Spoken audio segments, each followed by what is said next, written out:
ndibe sendisenza ke ngoku ama arrangements ke ukuthi uno undertaker makawulanda umzimba pha awuseke kwindawo yakhe. And then ndizicelele ke kuno undertaker ndithi bengicela uhamba ndiyobona umntanam pha kulaa ndawo lele kuyo, because ndifuna ndibone uba njengoba bendla ngomncede bethiwe ngabantu ndiwabona amanxeba ndithini leliphi elimbulele because andikaliboni. Xa ndifike I'm sure inoba ndafika maybe engakalungiswa engakavaswa athina because bekusekutsha. Ndihambe ke ndiye kandifika ndangena nje umntana esekwi-stretcher apha yho ndabona ubuchopho bomntana bam buchithekile.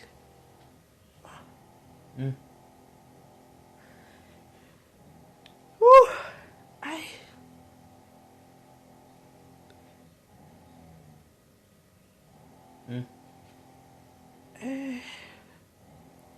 abona ubuchopho bomntana buchithekile.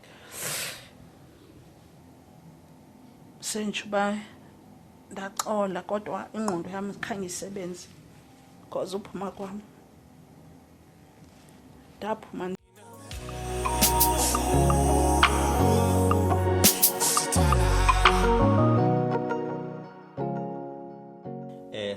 Sanibonani bubukeli bethu emakhaya. Igama lami ke mina ngokwazi ungancela siphuma phansi lenkandla mahlata mnyama.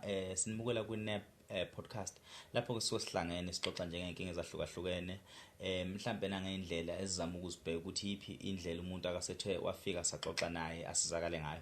Angeke sikhohlwe indlela enisupporta ngakhona nangendlela enibukela ngakhona umsebenzi wethu. Anigcine ke kuphela ngokubuka abantu asebefikile iningi labo sebesizakalile, abantu abaningi bayalithola usizo from kunina. Thina ke okwethu akukho ngako because akukho ngake singazi ukuthi thina siyakukhomba sithi sikwenzela abantu ngaphandle ukuthi sibaphe i-platform, but abantu abenza umsebenzi omkhulu kakhulu inina ngokubukela niphinde futhi nisubscribe. The way senishintshe ngakhona impilo zabantu you can not believe, and into emnandi we'll try ukuthi sibe nolunye uhlelo. Lolo hlelo lolo lizobe lokulandelela ke manje impilo yomuntu ukuthi since afike ku podcast ehamba kanjani ngomsebenzi wenu, ithini impilo yalo muntu ngaleso sikhathi leso. We have people esesibathathile sabathumelela ama rehab, we trying to find ama rehab. We have people esesibazamile ukuthi bethole usizo ekutheni umuntu akwazi ukuthola amatoho athola umsebenzi, akwazi ukuthi alale edlile nezingane zakhe. We have people ade befika behlushwe izilwane, some of them basizakalile. Omunye useze Cape Town uthola umsebenzi, usisinokuthula lo wayethu uhlushwa olo walahlekelwa izinto zakhe zangaphansi uqeda usibhalela manje ose Cape Town uthola itoho. We have different people, but abanye kabakasizakala because into zitayihambi ngendlela efanayo ngokusheshsha okufanayo. And we also understand iken nayo kubantu bethu ukuthi you also try to check on people. Sometimes when you check on people kuze gcina umuntu naye eze be overwhelmed ukuthi hayi seningichecka kakhulu. So lokho ke kubonisa uthando nangendlela eni supporta ngakhona. And mina I'm a poet isitalo sami, kodwa sengine audience entsha sengibona abantu abadala umfana wami yena umfana wakhe YouTube kodwa so kuyathokozisa ukuthi abantu abadala bayasilandelela bephinde futhi besethembe. Kwesinye isikhathi nathi kusenza sizibona ukuthi hayi lamandla mhlamba wasifanele. Kwesinye isikhathi ngathi sekufanele sithole obaba abadala nomama abadala abayohlala phansi bekhulume nabantu abadala, but ngoba uNkulunkulu kusimbathisile wasivumela ukuthi sibe kulesihlalo siyakwamukela lokho, and siyabonga kakhulu. Siphinde futhi sibonge kuzivakashele sesivakashele namhlanje umama wethu. Sawubona manga ngizocela ukuthi ubingelele ababukeli bethu emakhaya. Sanibona babukela emakhaya. Igama lami ndingusizeka ndingokwamthwako, ndikhulele kwaGxarha kulo mamam, ndinguMarhadebe mna, ndingowasemthatha ke Eastern Cape. Yebo mama. Ndiyavuya uba nani namhlanje. Siyabulela kakhulu. Eastern Cape eMthatha inali idolobha is it like Mthatha idolobha elikhulu? Mina ngikwaselalini lale kuthiwa kuseBhandingville. eBhandingville eCongo. Ngiyalazi. Bakwethu ade sike saxoxa ukuthi besisebhizane ngabona indawo ezinhle kanjani mangishona ngapha ngokweStern Cape. Ukuba iEastern Cape bakwethu iseduzane bengizohamba ngiyokwakha khona. But iproblem nokubona ngazuthi ithi umhlaba waseEastern Cape umuhle, but nokufila ngazuthi ziningi inkinga ku that side. Inkinga yaseEastern Cape ziyalingana nenkinga zakaZulu. Amanye ama province nje kuphela ngibona ngazuthi inkinga encane. Angazi ukwenzakalani kulama province awuthu. Uyabona kwaZulu Natal ne-Eastern Cape hayi shame kuyasho ukuthi isizwe sakanguni usibhalele lapha mama wasifonela sazama ukuthi sixhumane even though bekungekho lula ukuxhumana kwethu but sagcina sahlangana ngingafisa ukuthi usixoxele ukuthi kutheni sihlangene namhlanje ubufisa ukuthi sixoxe ngani and mase siyabheka ukuthi ikuphi thina singakwenza or ikuphi esingakusho ukulapha la okunesilonda khona. Manibulele ke nami ke kwazi ngibulele ukuba ndikubone nibe khona apha namhlanje. Yebo. I think ngizoqala ngendlela engikhule ngayo kuba ndicinga uba mhlawumbi kuzonyanzeleka ukuthi ndiqale khona ukuze ngizofikelela kule nto eyenzekile ebomini bami. Yebo. Ngikhule ndikhuliswa umama ebenabantwana abayi4 indodana intombazana so benzalwa nabafana so besino tata bethu abohlukeneyo. Firstborn kamama unotata wakhe mna no brother wami besizemva kwami sinotata wethu. Yes. And then kwakhona lastborn umama utshatile kuyo. So siqala mna no brother wami ozemva kwami nalomdala sakhuliswa ngumakhulu wethu up until 1974 then umakhulu wethu wasweleka after swelekile umama bengumuntu ophangelayo ulala senzo sleep in engahlala ekhaya. So mama bebuya ngeweekends nange-month ends usweleka kamakhulu then sahlala no-cousin omdala umntana kasista kamama. Sahlala naye kwafika ixesha loba makagoduka aye kokwabo kulo tata yakhe wayosihlalela khona washiyeka indima ojonga abantwana basekhaya ndim ndijonge ubrother wami omdala ndijonge ozemva kwam lo mncane uzalwe kwanyena ngo-74 besekumama. So kwathi ezixesha lihamba ke ngoku sayohlala ke ngoku elokishini sasuke elalini sayohlala elokishini ke nomama. Ngelo xesha besendipha ke ngoku kuyi-teenager kanqonda sihleli ke phaa elokishini stepfather ke elokishini emthatha ekhwezi. Sahlala ne-stepfather sithi bengumuntu onxila kakhulu osela kakhulu and kayesele bengalali endlini kayesele eberojwa athathelwe izihlangu ahlamba abuye ngemini ehamba ngekawusi.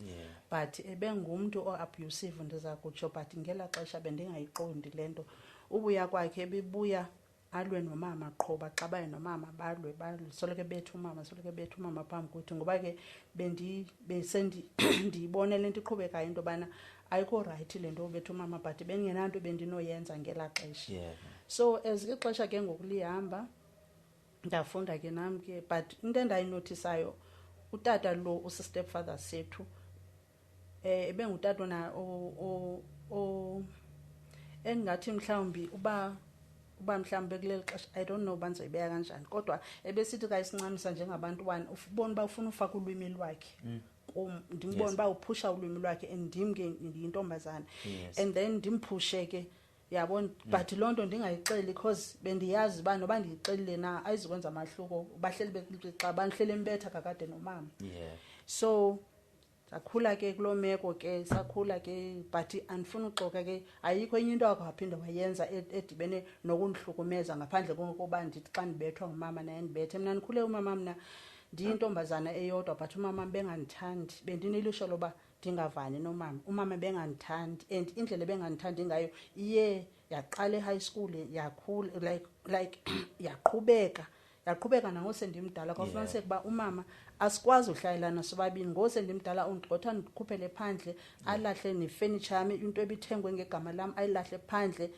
So sometimes nami ndishiya apho ndivele ndihambe mhlawumbi ndikhule ndingumuntu ungasahlali nohlala ekhaya like othanda uba seKapa ixesha elininzi okanye amanevisela apha eRhawutini ndiqale uvisitela ngo-2020 ixesha elininzi ndavele ndayoba ngumhlali baseKapa ngoba ndiqonda uba akumnandanga ekhaya akho nto ndizoyenza ekhaya. So kuye kwenzeka waye ndisesesikolweni ndafumana umntana wokuqala ngo-1986 so wakhula ke kakuhle njena.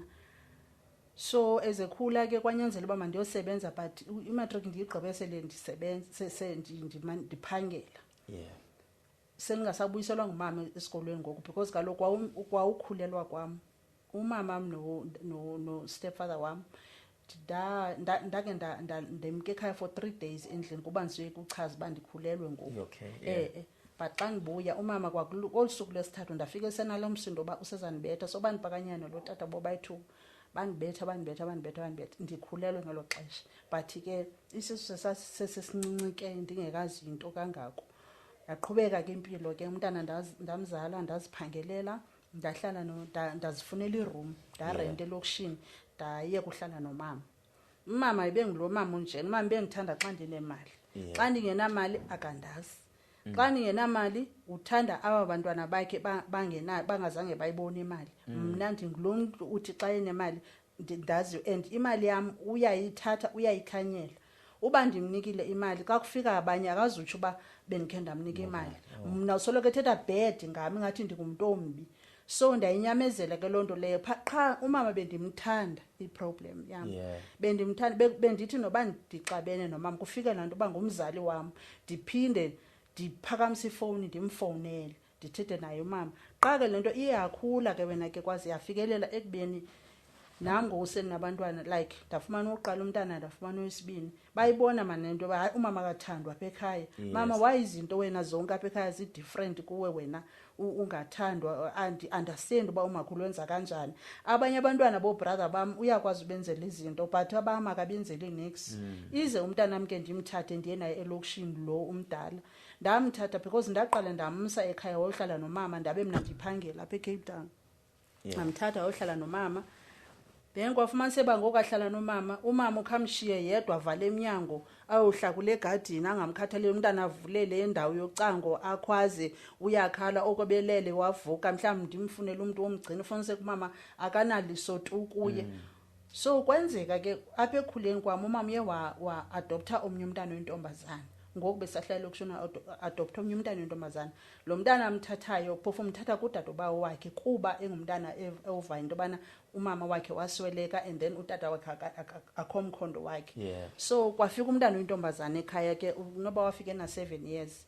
Ndaqonda kuba nami ndiyavuya ke ndinosister. But ke ngokufika kwakhe lo mntana umama ufika wathanda lo mntana wamthanda okugqithisayo. Andithi wayenongamthandi ngoba ndicinga binoba yilani ba wayemazi ba akanabazali kodwa akufunekanga umntana umthande ude ummoshe ugqitha abantu ubonisa abanye. Wade nalo mntana wazazi ba uthandwa ngaphezulu kwami yena apha endlini kumama. Uyabona athi noba lo mntana seyimoshile ngokumhlamba esitratweni mhlamba agibisela into mhlamba abethe ifestire yomntu xa ifika umama uyamthethelela. Every time mama uyamthetheka yenze into kodwa noba ndenze into mna akho muntu ndithethelelayo ingathandi na mama uzawubethwa ndiyabethwa mna. So yaqhubeka ke lento ke ndakhula ke kunjalo kukho lo mntana ke ngoku ndibona uba ngusister wami hayi nguyena yena wavula wafika wayengxaki ekhaya wafunda ke wakhula naye noba utheka ipha ku standard 7 that's grade 9 grade 9 yes. Walanda ifamily yakho kwabo wazivusa utata wamanisi evisitela kokwabo ke nakwizinto zama boyfriend ke umama uzoyivumela yakhe boyfriend ba makayazi ba ngubani ize apha ekhaya. Mna ndigqibela pha etown kuba bendibinene and mna ndihlonipha nomuntu endibana endleleni ngoba lokhu ndazi le ndlela mina engiphethwe ngayo ekhaya. Uyabona but lo mntana wenza nje yena uyathandwa yena. So yaduma lento ke ngoyelalini. Ilali yami yayazi yonke into bana andithandwa pha lo umama besithi ngunosisi ovela leligama ngoko. Unosisi akathandwa pha kokwabo tu oyena umuntu uthandwayo ngulona. So mina namangqina mina ayazi into bana ndikhule kabuhlungu mama mengandifuni. Ndazi ke abantwana bami ndabathatha ndabaselokishini. Sometimes ukhulisela abantwana kwaze elokishini akukho right because kukho iziyobisi kukho izinto ezininzi abafika abantwana babe exposed kuzo. So umntana mbi ngumntana bekhule ngumntana obright kakhulu. So uthe xa isenza grade 10 standard 8 waqalisa drugs lo mdala. Yes waqalisa drugs befunda kwindawo yamakhaladi ke pha eCape Town kwisikolo eMixene. So ngoba ingumntana obright ke kakhulu so wavele wangena lula ke ngona kwezi zinto waqaya wachaya idarha kwabakho ipilisi kwabakho ntoni waqhubeka but ke ngoku ifocus yami yashifta ngoku yakuye ngoku cause ndifuna umnceda. Ndawa ndivuka ke naye ndizama ndisiya ku-social workers ndisiyapi ndifuna amancedo ndisiyapi nasesikolweni ndibizwe ngoprincipal ukuthi umntana nakwejump amafence udojile eklasini bandikhaleze ndifike ndikhaleze ndiye. So kwenzeka uthe ka ipasa grade 10 grade 11 wasiyeka isikolo. Wayeka isikolo wangumuntu ozule esithubeni ohambe egqekeza ezindlini zabantu abamhlophe ehamba nobhuti asekhulile kuye but wayenza ke lonto leyo but wakhaleza wabuyisa unyawo phako 16 17 18 wa right kwakhona wabuyela endlini but ke ngoku wabengekaziyeki drugs then ndamsa ke ngoku ndaya eclinic ndathetha nogqirha so ugqirha wathi ngoku uthe sena 20 phako 25 years wathi ukuthi uqalwa ukugula ngengqondo schizophrenia so kwathiwa ke ngoku uyagula ingqondo so wathi ugqirha ke ngoku kuzaba nzima because ungalithatha ihashe ulisemanzini bawufika emanzini lingafuna usela uzukwazi uliforce because kudala lo mntana nisehlanyuka naye but ndisengxakini ukuthi lo mntana akayeki abantwana bami ke bishiyana kakhulu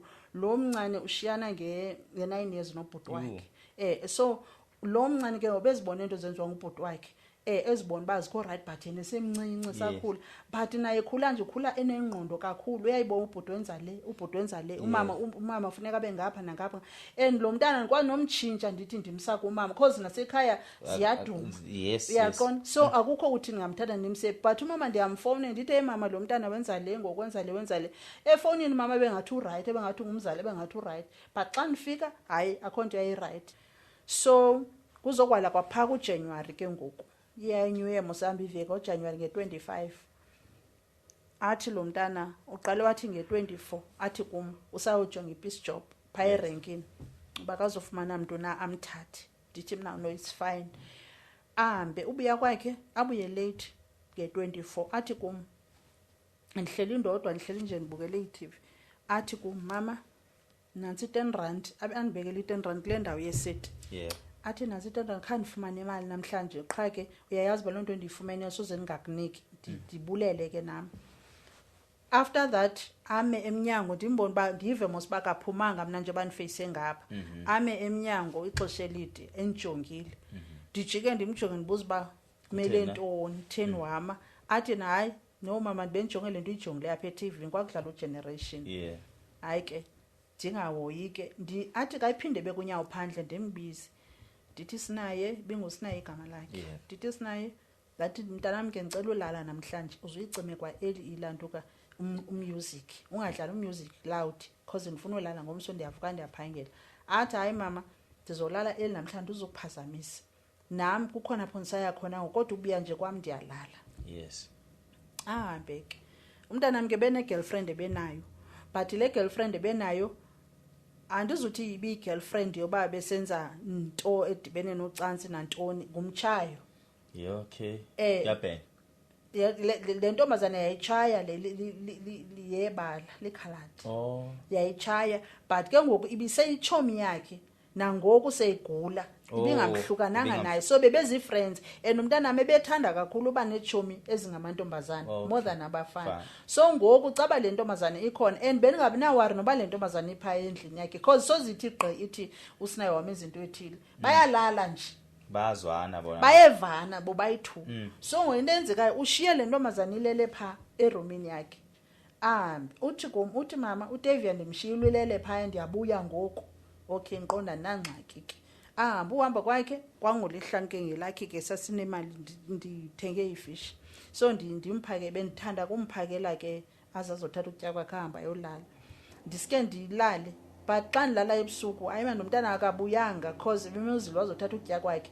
but iphinde kubekho into ethi hayi ubonile bakusebusuku wangabusazongqongqozela hayi ke kwayi25 hayibo umntana akabuyi nge25 ndinewari ke ngoku and akekho ndivuke ndiyobuza pha ndifike nentombazana yakhe ayisekho ngoku pha nayo pha eromini ivukile ayikho and ayizanga kum andiyazi bakwenzeka ntoni kube ngomgqibelo hayi mana ndivanto ngalomfo ndihambe nimkhangela ke ndiye eziteksini ndiye kuzo zonke ezidolophane bekhaya kuzo ma-LC Sparrow ndijikeleze napha kuthi ndijikeleze abantu baxaka kuba waye ndifuna umuntu omdala like abangawuqondi ndithi mina no kaloku umntanam and okwesibini akaze alale ngaphandle noba intona akakhe angalali endlini ngelake mina nabantwana abathethayo uba umntana akazubuya uzawuthi akazubuya ndabafundisa loo nto ndathi noba indawo injani yakho kodwa shiya noba ipisi yephepha etafuleni uthi mama ndibuyi so that ndiyazi uba ubuyi usendaweni ethile.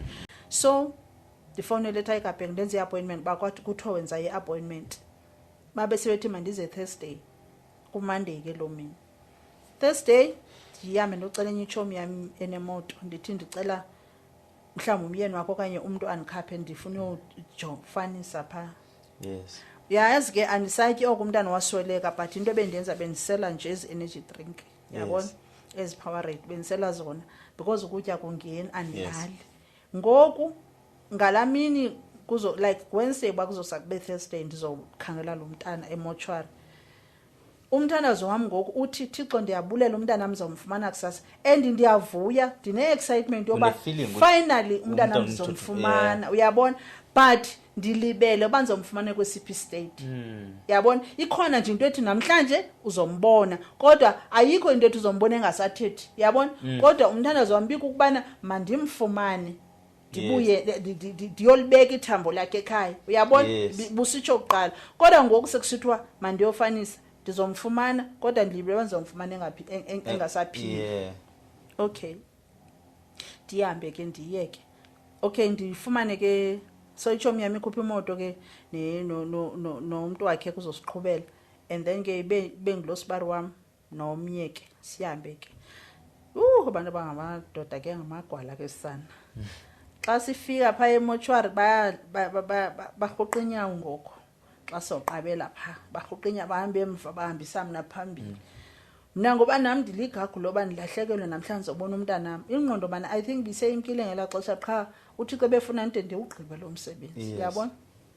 So ndihambe ke ngiqabele iziteps ke ndifike nime-countereni balandele emva kwam ndiveze i-ID yakhe bese ndichaza bandibuze ba unjani into engichaza babe sendikhombisa ke office emandiye kuyo ndihambe ke ndiye kule office andifika ke kule office ubhuti wakho ubhuti okhoyo phaa usincedayo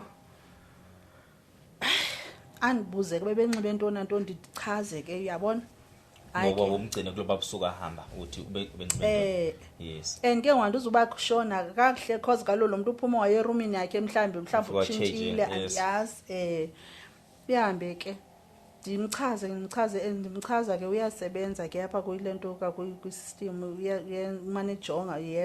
manajonga yedwa so azondibuza ndile police station ndithi mina ewe athi bathini ndithi mina police station bathi kangakubekho umuntu ocholweyo qha bathi mandize namafoto ntontoni hayi ke athi ke ngokulomfo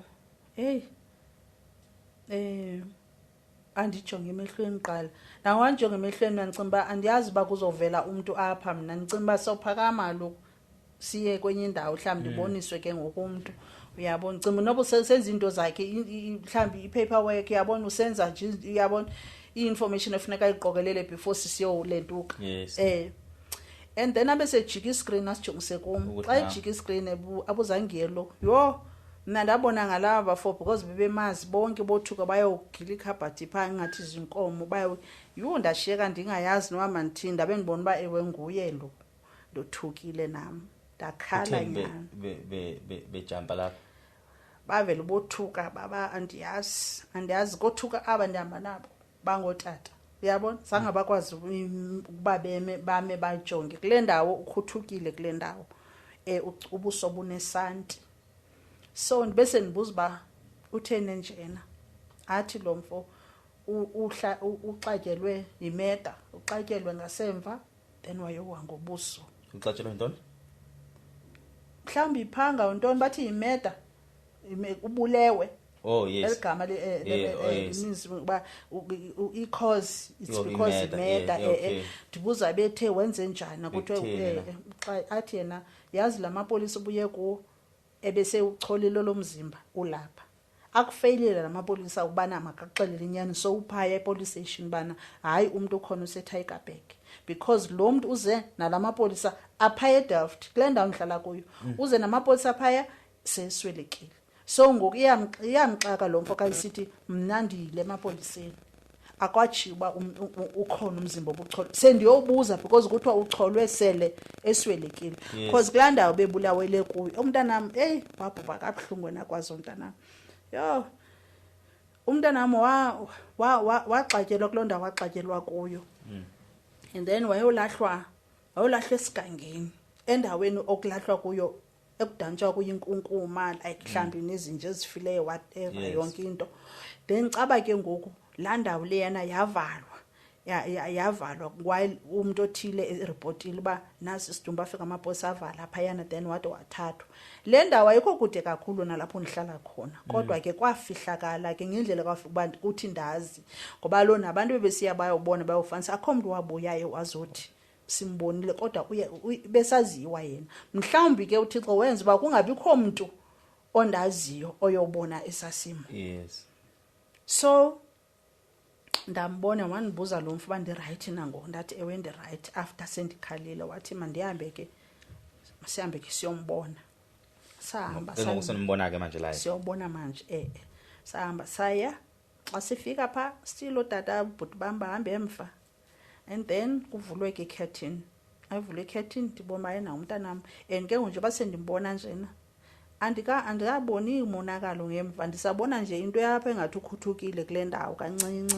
engumtshithi andiboni into ezininzi and nobuso ngoku abusadumbanga like before like bandimbone pha kwi-screen sebubuyele uyabona ndiqonde kuba yazi xa sisedolophini kunzima ube ukhala ungayeki funeka ndiqine apha ngoba asinabantu badala sisedolophini into yakho funeka uzimele ndim umuntu omdala endlini yam abantu bestrato bazobona ngam iyabona funeka and nomyeni benditshatele kuye ebengazazi kakuhle into zesintu because ibingumuntu wasemaplasini yabo bingumuntu bilikhaladi yabo yeah so izinto zesintu kakuhle ebengazazi and ebesoyika uyabona so ndibuye ndiqonda uba okay mama semakhaya ndifowuni ngichazayo umntana uswelekile kanje and then ndibe sendisenza ke ngoku ama-arrangements ke ukuthi uno-undertaker makawulanda umzimba phaa awuseke kwindawo yakhe and then ndizicelele ke kuno-undertaker ndithi bendicela uhamba ndiyobona umntanam phaa kulaa ndawo lele kuyo because ndifunde ndibona uba njengoba bendla ngomncede bethiwe ngabantu ndiwabona amanxeba ndithini leliphi limbulele because andikaliboni xa ndifike I'm sure noba ndafika maybe engakalungiswa engakavaswa athina because bekusekutsha ndihambe ke ndiye kandifika ndangena nje umntana esekwi-stretcher apha yho ndabona ubuchopho bomntana bam buchithekile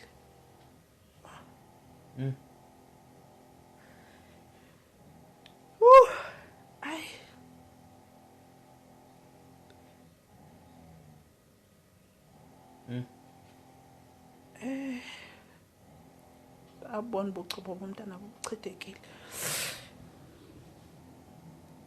senjuba ndaxola kodwa ingqondo yami khange isebenze because uphuma kwami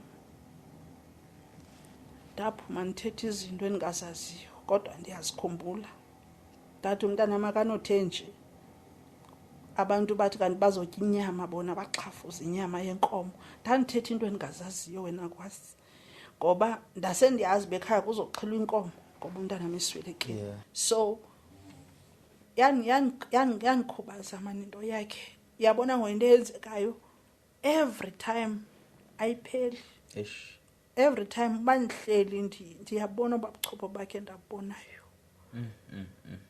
isingathi kum ingathi ndifeyilile because andikwazanga umhlangula kwindawo endaziwa kuyo i-community endihlala kuyo bimazi laa mntana so ndihleli nabantu abamaziyo umuntu owabulala umntanam ndandihleli nabo pha but kangabe khona umuntu okwaziyo uza ngaphambili athi nankuya umuntu owenze laa nto uyabona so ngoku mna ndithathwa njengesidenge so ndaye ndiphela ndibarongo kwacaba ngokuxabana nabantwana lo mntana mfuna uxabana nomntana wapha because naye kayidibana ifuna uba yiloo nto then ndadicide mandikhe ndiyitshintshe mani Cape Town mandihambe ndahamba ndaba ndiza apha uyabona ndaza ukhazini wam omnye wayehlala eSprings ndaqala ndaza kuye then ndafumana indawo ke ngoku yorenta ndarenta eSoweto. While ke bendirenta eSoweto bendirenta ngemali yendlu, musindlu bendirentisa ngayo. Yes. But then kwahamba ixesha sisokola. I decided uyithengisa laa ndlu because ndandisithi ndasendifumana musamanye ama-RDPs cheap. Ndithi ndizazithengela ndizilungisele njengoba naleya ndayilungisayo. Kwenzeka ke sana ndadibana nabantu abarongo. Ndadibana nomntu othi uyanithanda kwazi. Ndadibana nomntu othi uyanithanda. Uyazi okokuqala kangakhange ulifumane uthando ekhayeni. Wonke umuntu othi uyakuthanda ucinga ukuthanda amanyana. Yeah. Yabo, it's very important uthanda abantwana bakho, ubakhulise ngothando so that bazoyazi uba yintoni le nto kuthiwa luthando. Otherwise bayalahleka. Mna ndiyibone apha kum because kwa utata umntana wam wokuqala mna ukundithanda nje uthi undithanda nje ndathi ndihamba nje ndiye ekliniki nje ndadibana naye umntu uyafana uba yayirape umntu ndalala naye ngaloo mini ndabe sendikhulelwe. Zayibekho laa nto uba ukuthi u-experience uthando. Yabo, emva koko ndafumanisa uba hayi lo mntu unabantu abaninzi and uyile nto umthetho wakho uphila olu hlobo. Umntana yangumntana wam. Lo wesibini umntana endamfumanayo ndamfumana utata wakhe wayekwi-separation nonkosikazi wakhe. Ndamfumana but naye zange abe phaa for umntana modwa ubuyosweleka. So umntana bakhuliswe ndima abantwana bam bobayi-2. So ndadibana naloo mfo eSoweto yandithanda. So yazi ke uniye nincokole ke nomntu ke kanti lo mntu umamele istori sam sonke woza nam kakuhle waze wayazi uba ndizothengisa indlu. And wayenza kakuhle wathi mandiyochaza ekhaya ubana ufuna unditshata. Uyabona sendivusile wathi ufuna unditshata so bazoya ekhaya mandam ndochanda goduka. Afika umama egula ndake ndahlala ekhaya ndazama umonga ndahlala naye ndamxelela into yayinje. Wathi umama ufuna ubuyela emtshatweni kakhona. Ndabe ndiqonda uba nto endiyifunayo ndifuna ikhaya. Ndandifuna ikhaya bendifuna indawo ezoba yeyam. You understand in a way because yes ngoba bendisazi into yobana laa ndlu nje uba ndithengisile nje ndizothenga enye umntanam ube nendawo yeyakhe lo ushiyekile and then mna ndizozihlalela ke nalo mntu othe uyandithanda endaweni eyeyakhe because uthe uyandithanda. Uyabona? Hayi ke thengisa ke indlu yam ke. Indlu angathengiseki ndifuna imali ezithile imali abantu abafuna uthenga i-area isikuyo yonke laa nto. Ndade ndaba le ndlu ndiyafana nophisa ngandayithengisa i-270. Ndabe ndiqonda uba ndikhathali kuba khona oveza ndibabone i-200 ne-220 barayithi zawuzithela uveza apha eGoli. Athenga ke umntanam yena wayeqale weza apha eGoli efriendini waphinda wahamba. Umntanam ungumntu onomdla kwizinto zomculo.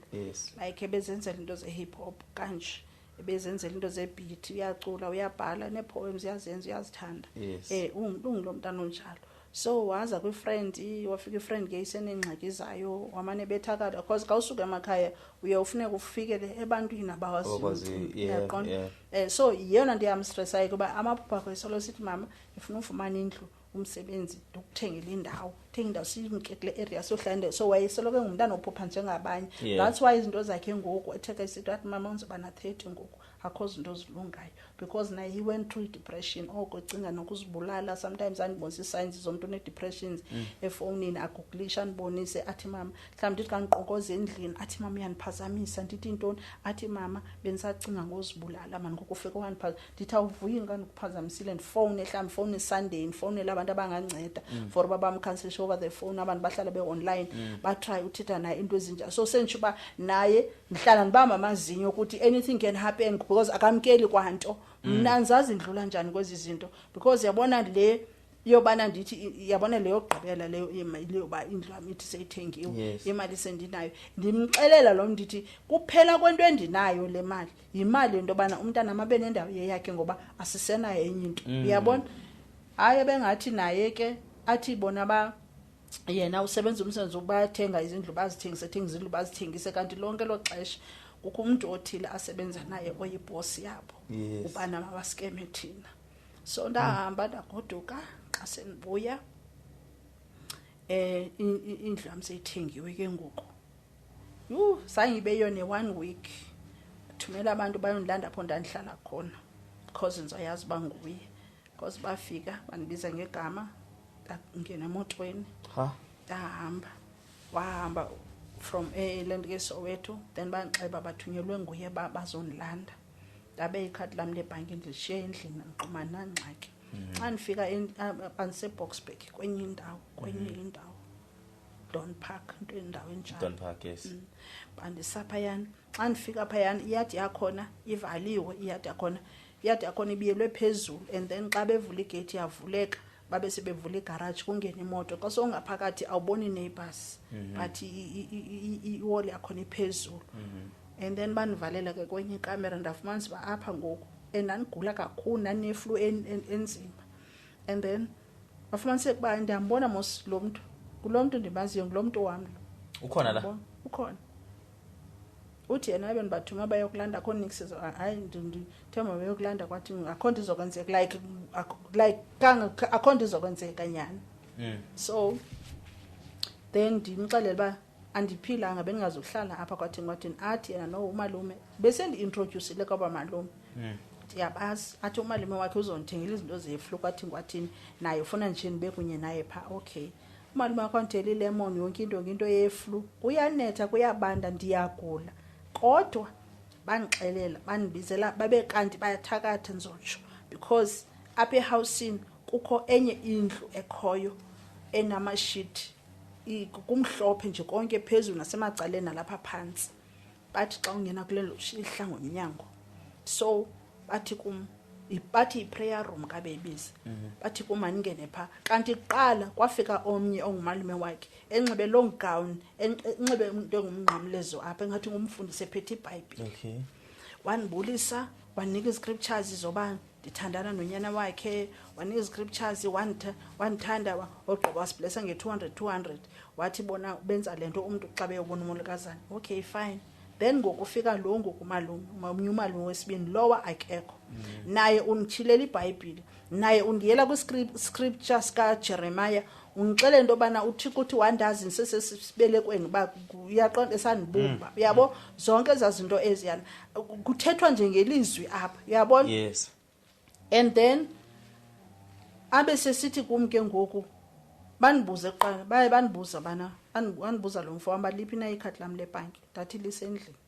Ndabuza waye ufuna ikhadi lebhanki. Wathi hayi ndiyalifuna nje because kaloku into soyenza sizothenga indlu thina sobayithuba. So mina ndizongeza kula mali yakho. Ndathi ayikwazi awuzukwazi ba uthenge indlu nam. Leya imali izothenga indlu for umntanam. So leya isebhankini iyothenga indlu for umntanam.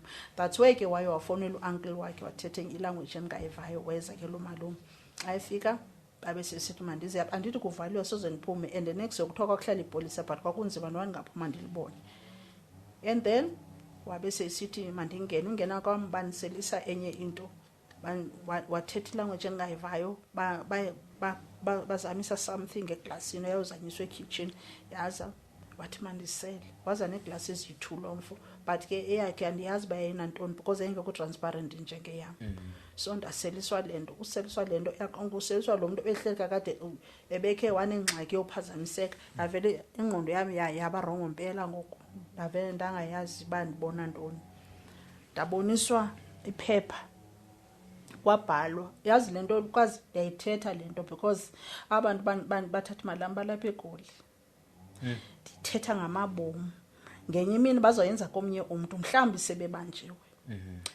Bathatha lento bathatha amaphepha blank bagalela umhlaba kanje phezulu kwamaphepha into engumhlaba bogqiba balithatha liphepha bavuthula umhlaba waphansi bathi kuma nifunde lento ibhale apha. Ithi lento ibhalwe apha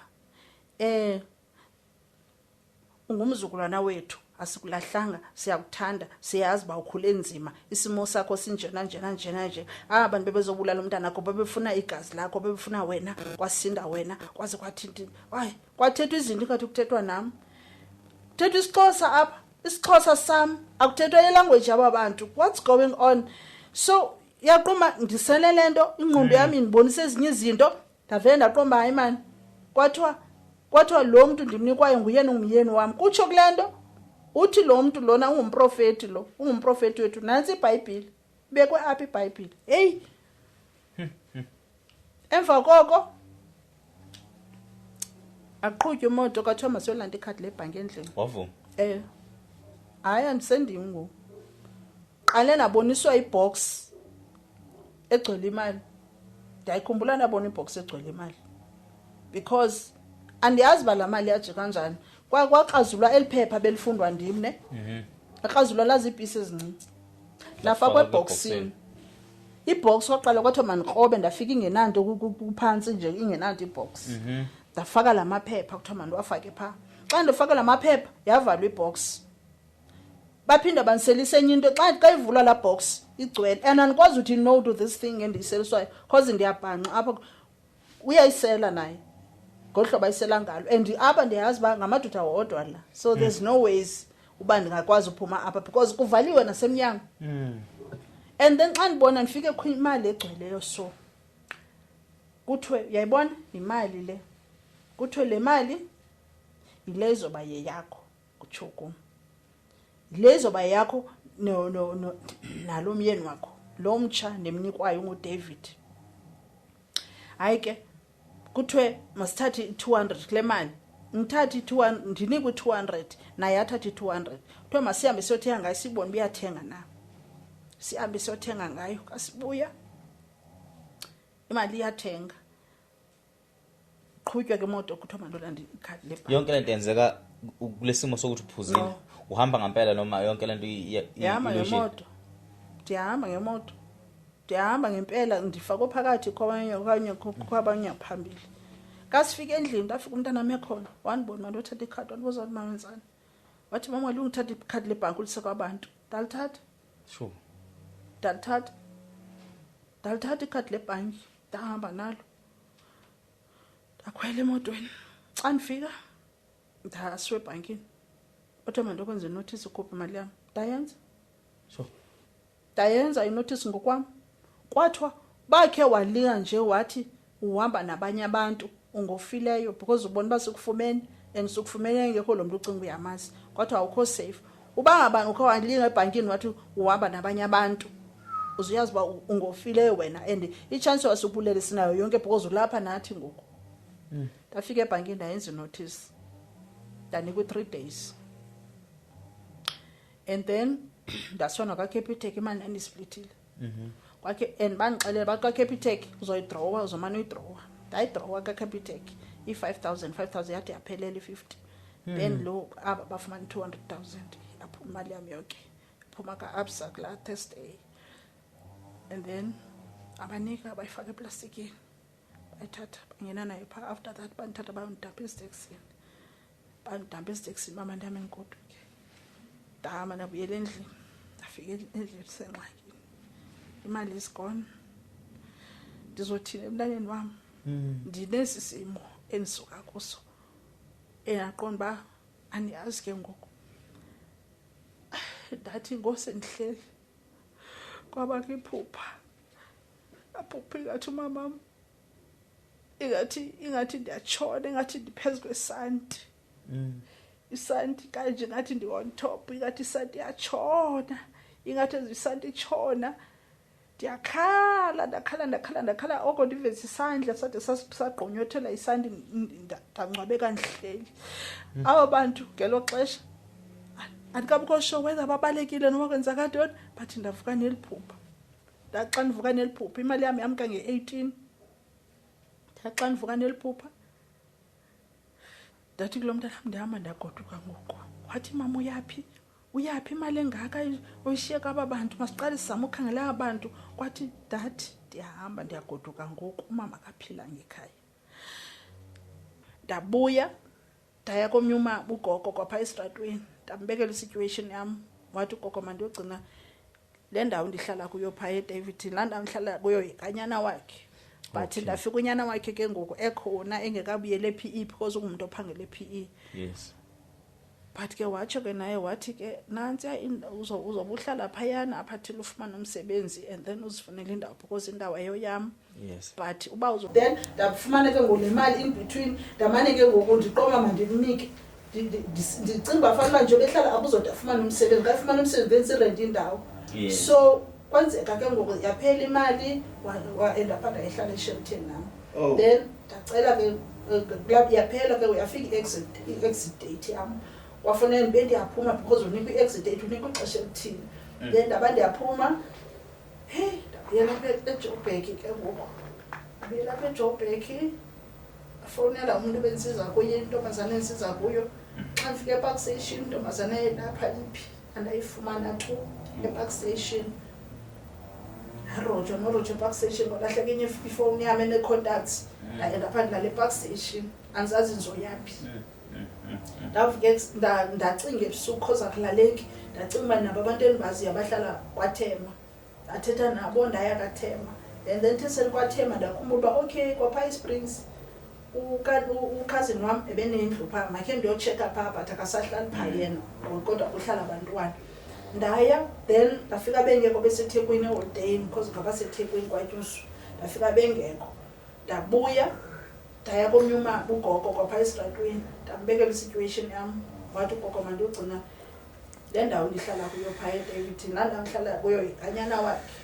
but ndafika unyana wakhe ke ngoku ekhona engekabuyela ePE because ungumntu ophangela ePE yes but ke watsho ke naye wathi ke nantsiya indawo uzokuhlala phayana aphathi ufumana umsebenzi and then uzifunele indawo because indawo ayoyam yes but uba uzotya ntoni uzozirherezela uzobona watsho athi ayikhe uzozirherezela uzakwenza kanjani so ngoku njengoba ndiphanje ndihleli ngolo hlobo so into enzeka umntanam naye uthe kaphelwa lelo xesha lakhe wafika naye uphango kuloo nto nihleli naye lo Daveyton ihleli naye phana but laphayana singaphuma nobakunini ke because umnikazi wendlu angabuya nobakunini because izinto zingihambeli kakuhle umtshatweni wakhe uyadivosa yes so siku-situation into yobana noba kungolesingaphi singapha kusithwa siyaphuma phayana so nantso ke ngoku into endityayo uyabona asinandawo kuhlala asinanix uyabona ungabinanix nditsho kwabhedi kwantoni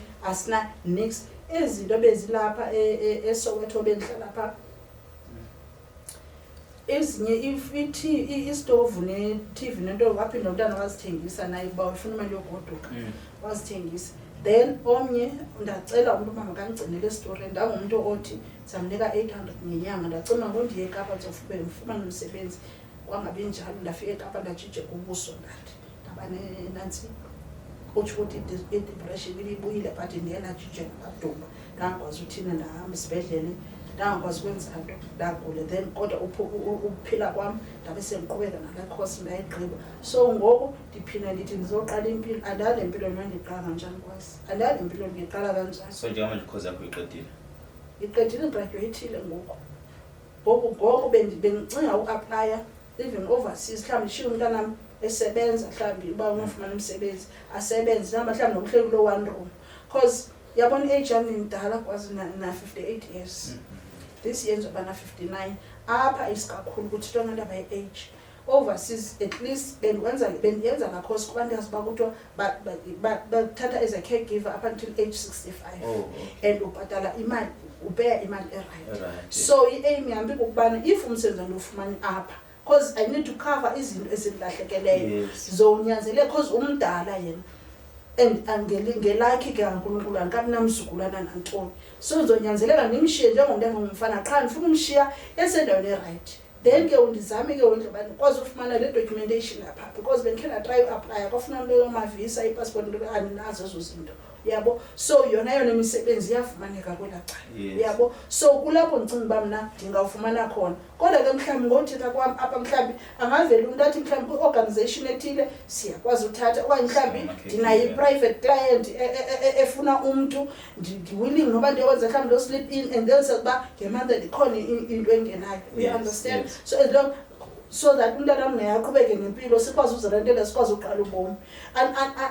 andingumntu ogive uphayo ndingumntu okwazi unyamezela and ndisenalo ithembe lithi sisimo somzuzwana esi sizodlula kodwa sixa sifike kubenzima but ndisenayo into ethi izodlula yonke le nto and yonke into endiyifuna ebomini bam izokwenzeka andivumi uba ndibhubhe ningenanto because udala ndisebenza izinto zam ziphelele esithubeni umzekelo ndinokhazini wam othatha yonke laa fenitsha ibikulaa ndlu yam bendiyithengisile kwakafuna undinika ngoku uyala uyasithuka uyasithi wayilahla papa ulwami ngezinto esizenzayo so yonke lanto leyanikwazi uyilwa ningenamandla ningenamali because kwamna kunzima kusenzima right now especially ingane ebheke wena njengamanje and ngokuthi sicelela into ethi what if ngomso kufa umntana mzomshiya kwesiphi isimo kwazi zomshiya kwesiphi isimo ebesixake mna zomshiya kwesiphi isimo yilento nansithi okungcono ubangabandikho ndingabikho naye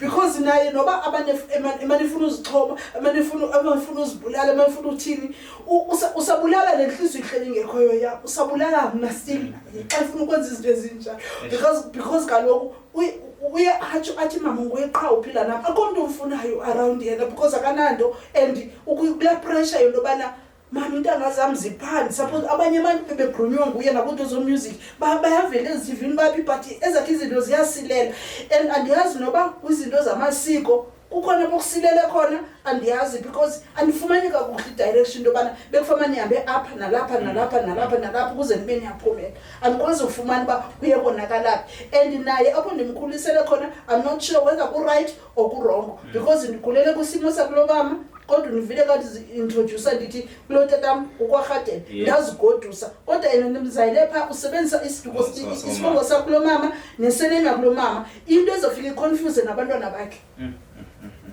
into ezofika iconfuse nabantwana bakhe endithi nobeke ndiloko ndithi ngoba abantwana ndibathanda ndithi nathi xa abantwana bami bengenophila ndide ngibona abazukulwana bami kodwa ndikhumbule uba abantwana bandiyabona zobakhulisela kwephi situation asinandawo okokuqala and umntana miyatshata uba masebenzana abantwana ndingenamsebenzi asinandawo okokuqala and indawo endimkhulisele kuyo even okukuthiwa sakwakhe I'm not sure ubana kuhamba ngendlela right because inoba kukhona nje ukubambeke khona because asikwazi uphume asiphumeki tu unangaki umfana wakho uzoba na 30 ngo-April uzoba na 30 and uyastressa kakhulu yes andikwazi nohlala naye endlini na kosuke sixabane nje ndibona baphinathi bamadiyazi usuke ukuthi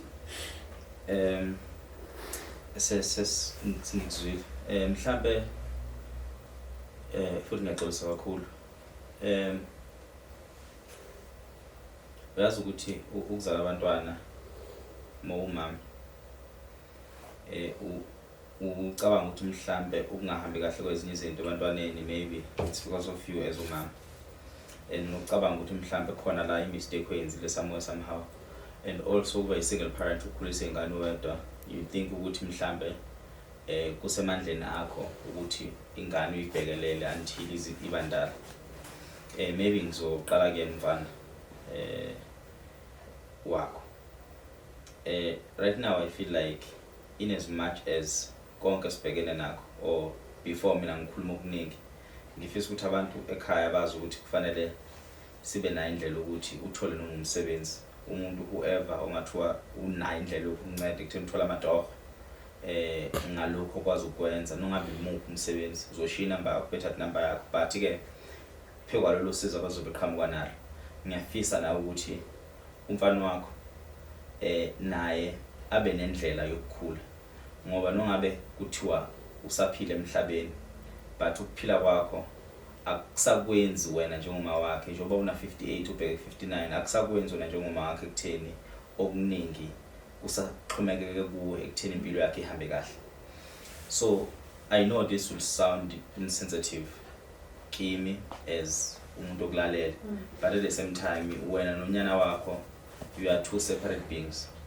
so umuntu naye ngesiqu sakhe nawe umuntu ngesiqu sakho so wena as a parent what I feel ngawe or into engiyifeelile masixoxa okuningi ukuthi izingane zakho uyayithanda kakhulu awuyithandi ngothando olukuthi uyazibona noma seyikhulile uyithanda ngothanda ngazuthi sezingane eziphathwayo so omunye umuntu oseceleni will feel as if mokhuluma ngengane zakho ukhuluma ngabantu abancane mhlawumbe abano 7 years abano 8 years whereas we are talking about adults yes umzali ingane zakho zohlezi zizingane but what I can tell you ukuthi ingane yakho ukuba yaba isomething empilweni or izinto zawo zashesha zakhanya mhlawumbe ngabe uhleli nami la ukhala esinye isililo ukuthi unyana wami unede wakhula wazi ukubona ushadile ngokuhlala nalomfazi umfazi uyadelela akafuna ukungibona abafuna ukubeze bebuye beze kumina you know why because ingane yakho nayo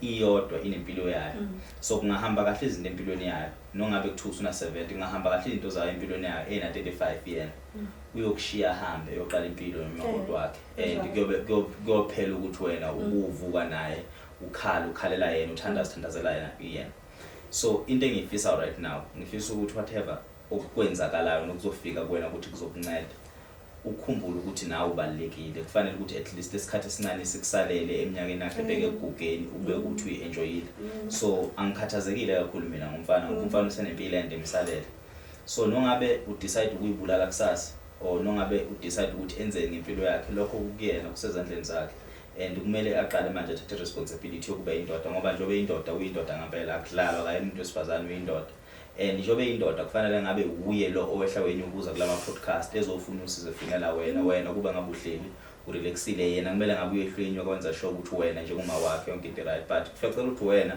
owehla wenye on his behalf because wena umuphe leyo nto ukuthi wena uyozungene phansi ulwela yena or ulwela bona ezabantwana bakho so leyo nto abapha yona somehow izobalimaza noma isibalimazile noma iyabalimaza so if ukhona usizo luqhamukayo akukuthi usizo olubhekene nawe nempilo yakho so that ekugcineni uyothi noma ukushona noma kuphela ngawe emhlabeni kube ukuthi you got a chance to enjoy your life so it's very important to enjoy impilo yakho njengoba ngisho ukuthi you are two separate beings kuvumela ukuthi umntwana wakho naye ayimele ukuyimela kwakhe kusho ukuthi ayithathela ama decisions akhe awakungaka-affect wena so ama decisions mayithi afuna ukumbulala kulungile mawukuthi ama decisions akhe afuna ukumphilisa kulungile ekugcineni whatever decision akayithathayo akumele ik-affect ngoba nongabe uthatha decisions zomphilisa it's not guaranteed ukuthi iyomphilisa mase yakukhumbula ngoba uyobe se-ede another person empilweni yakhe okumuntu wesifazane obe befuna uqala ifamily naye so if uyahamba uyaphesheya uthola umsebenzi phesheya hamba ungabheke emuva not saying uyobukhohliwe uye but uhambe ungasho ukuthi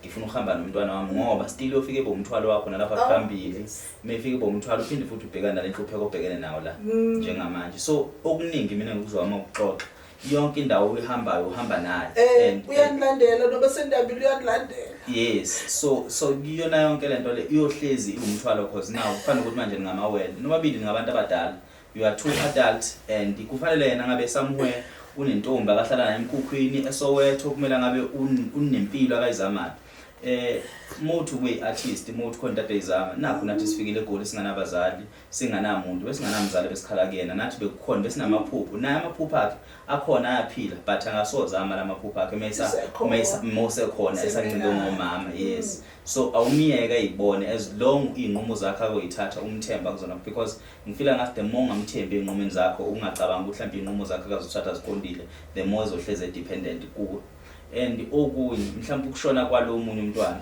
uku-affecte kakhulu anathi mhlawumbe ukushona kwalo munye umntwana uku-affecte kakhulu to be more protective kulo khona abantu bayadlula emhlabeni badlula ngendlela engafani ehlukahlukene futhi akukho ukuthi wangena kuma drugs because you failed him as a child no wangena kuma drugs because i-environment ne-space ayikusona at that time so ngothando lomama uthanda lokwazi ukuvikela nala wena ungakwazi ukuzivikela khona so wena as umuntu ufanele ukwazi ukuzivikela so akukho la ekuthiwa ingane yakho lokuqala yagcinile emhlabeni wena one mistake so ngithe uma ngibuza uxoxa bese na 33 but still kusamtreat njengengane but I understand ukuthi ubumtreat njengengane because bengasekho kahle ekhanda I understand that ubusa nalento yokumprotect but at some point nawe kufanele ube nayo lo realism and acceptance enhlizweni yakho ukuthi kunje and mase kunje akukho ngizokwenza the lucky part ukuthi njengoba ngishilo ukuthi manje ngabantu ya two separate beings kuvumela ukuthi ube uwe ngaphandle ukuthi uxhomekeke komunye umuntu wesibili nongabe uzalwa uwe because kwawuyena ngilonge emphasize kwayena njobe ezalwa uwe umuntu oseparate oyokushiya kwayena yabona so now into esifisayo nesilwela kakhulu ukuthi okwamanje bambanana nomfana wakho but uma kukhona la indlela ekuthatha kuse khona mtshela ukuthi umfana wami njengamanje uma ngiyahamba uyozama into ethile endaweni ethile la uyakhona kube ukuthi usibheke wena uzokwazi ukuthola impilo kumele akwazi ukuyithola ikhona phambi kwakhe yena akaphethwe emadolo akaphethwe ezinyawo umfana uhealth uyaphila kanalutho so akaphume antanti igoli ahlangana nabantu amitha abangana abasha axhumane nezinye izinto because even nje ufikile la today ufikile yena kungabanga uyena okwazi ukuthi kunomuntu okuthiwa ukwazi ontanga yakho wenza into enje kunini la axhumana khona nabanye abantu laba uthi bahambile bakuthi yini emenza wasalele emuva so akungabe ukhathazeka ukuthi mhlawumbe into zamadlozi mhlawumbe akubo yena okhathazekayo ukuthi izinto zami kungani zihamba kanje but ke asibeke eceleni leyo ebalekile le oze ngayo ukutheni umuntu ocabanga ukuthi mhlawumbe kufanele akusize ngisacela ukuthi kube usizo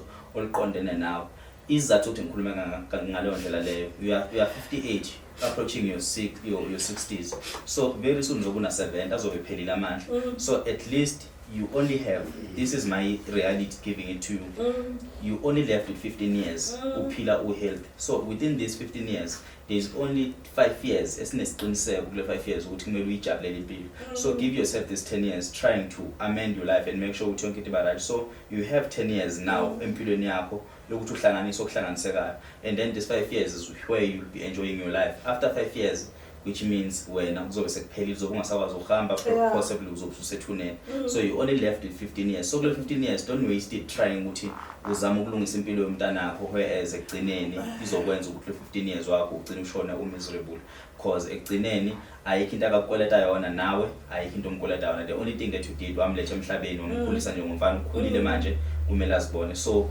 my reality to you you only left with 15 years and then okunye kuyoqhamuka kube sewumusa kaNkulunkulu ekubansela ngenye impilo which is you can last until 100 years until nongabe iminyaka but you only left with 15 years so kule 15 years you have 10 years to work so hlanganisa impilo yakho ke lo 10 years it may hlangana the other 5 years you enjoying your retirement uhleli phansi so yonke into ihlangene so basically let's just pray with people will attend to your case and they will definitely call you so and enye into I will make sure ukuthi nami abafonelekayo we try to find indlela ukuthi usizakala kanjani but I wish you can leave your number abantu bekwazi ukufonela so that bezokwazi ukupha lawo matoho lawo and see ukuthi kwenzakalani but don't go to people abazobekusiza uye with ubuhlungu enhliziyo because you become this angry person ongasizakala ongakwazi ukusizakaleka especially more nemthwalo eminingi oyithwele so njengoba ungana abazukulwana bengizothi kuba nabazukulwana bengizothi kuyinkinga because izingane zabazukulu badinga wena but wana abazukulu cool siluqedile so right now impilo yakho nje ibhekene nawe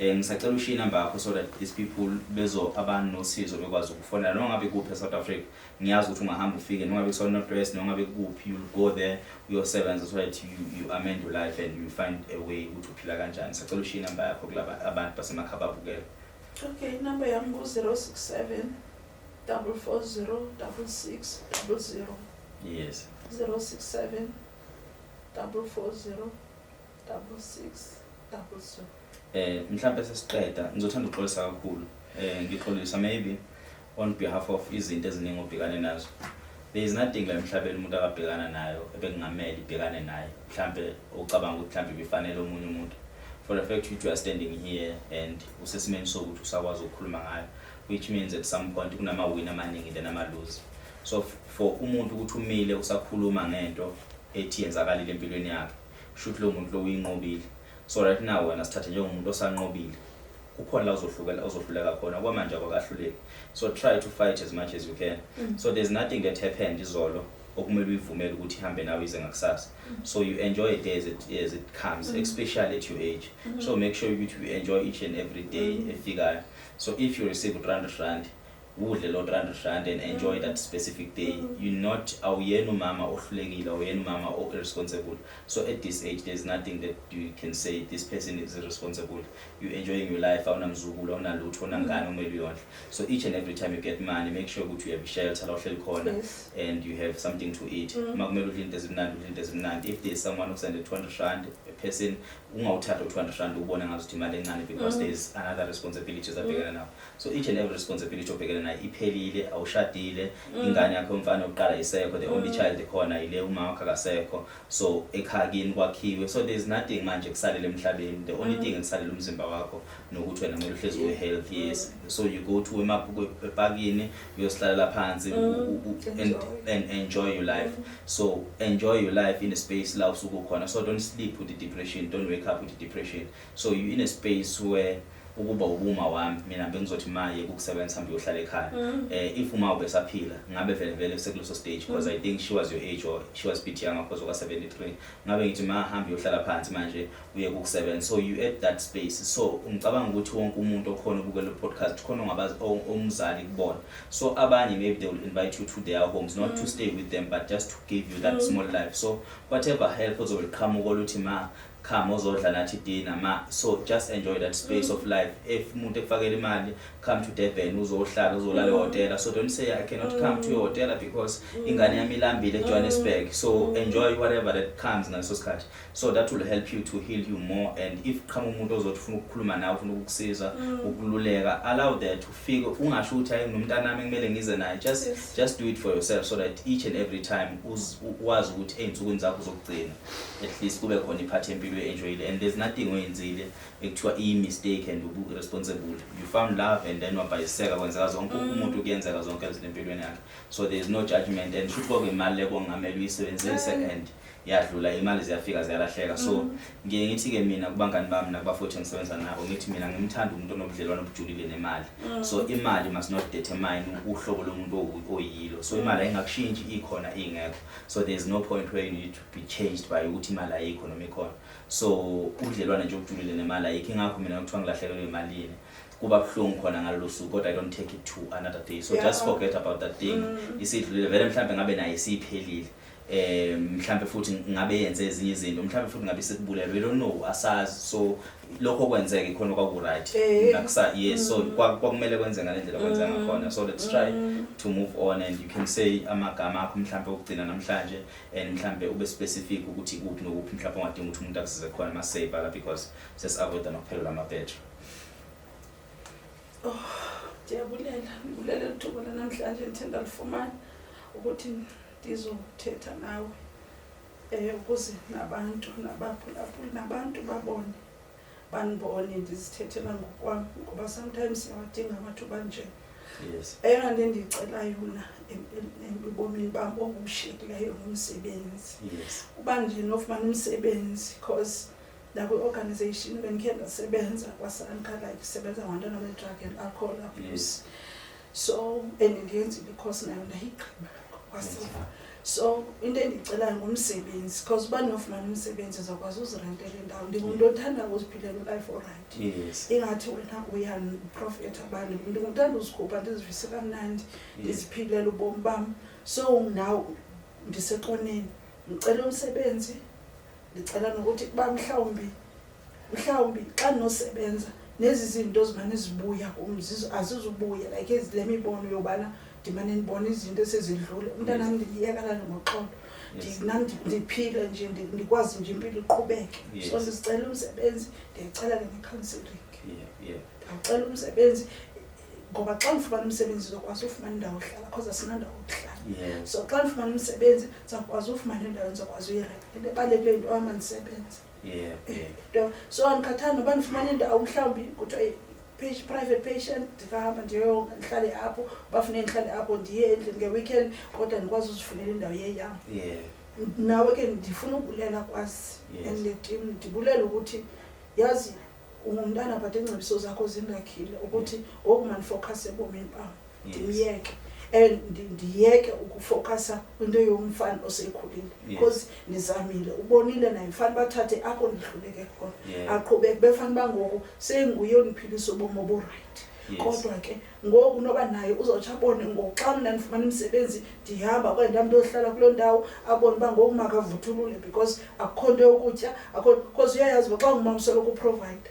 So ngoku yena funeka azibonele, because nakwizinto ze-relationship akho nto uba mhlawumbi umntu mna angithandwa ngabantu, but kuba kwinto ethi ndinalo mntu uzongithatha njani lo mntu, you understand? Because ndazi uba akazumtreata ngendlela erayithi mos, you understand? So but mna ndinid ukonwaba, I want to be happy. Yes, I want to enjoy life to the fullest, because